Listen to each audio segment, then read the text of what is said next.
এ তোমরা কি বলতে চাইলা?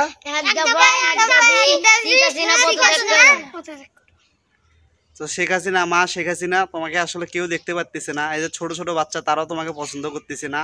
আসলে তুমি যে যা কিছু করতেছো এটা আসলেই মেনে নেওয়ার মতো না। তুমি স্বৈরাজ্যপূর্ণ রাষ্ট্র চালাচ্ছ, তুমি একাই তোমার নিজের মন মতো করে রাষ্ট্র চালাচ্ছ, এটা আর চলবে না।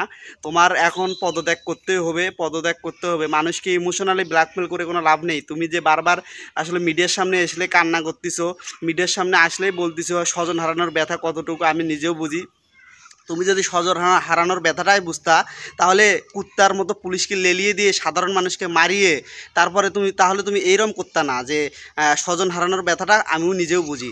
তাহলে তুমি পুলিশকে লেলিয়ে দিতে না, সাধারণ জনগণকে মারতে না, হাতির জেল থেকে লক্ষ লক্ষ লাশ বেরিয়ে আসতো না, মানুষের বাসায় যায় গুলি করে মারতে না।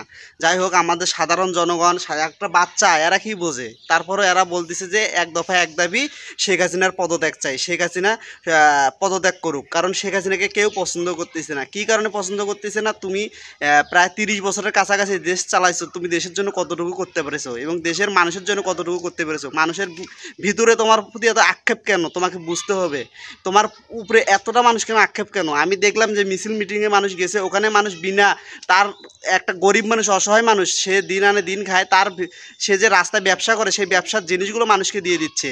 কী কারণে? আপনার উপরে এত খ্যাপ, আপনার উপরে এত ক্ষোভ মানুষের। সো আপনার কাছে একটা রিকোয়েস্ট, সবার রিকোয়েস্ট, আপনি পদত্যাগ করেন এবং দেশ ছেড়ে চলে যান।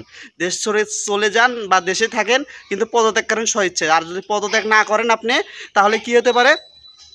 আপনার জন্য আরও দেশের মধ্যে বিশৃঙ্খলা সৃষ্টি হতে পারে, দেশের আরও অনেক ক্ষয়ক্ষতি হতে পারে। আপনার কাছে এক দফা এক দাবি, আমাদের সবার কাছে, সাধারণ জনগণের কাছে, আপনি পদত্যাগ করেন। পদত্যাগ করলেই হয়তোবা রাষ্ট্র ঠিক হয়ে যাবে, হয়তোবা সবাই সবাই ভালো ভাববে। সো এই কথাটা মেনে আপনি পদত্যাগ করেন, এটা আপনার জন্য ভালো হবে।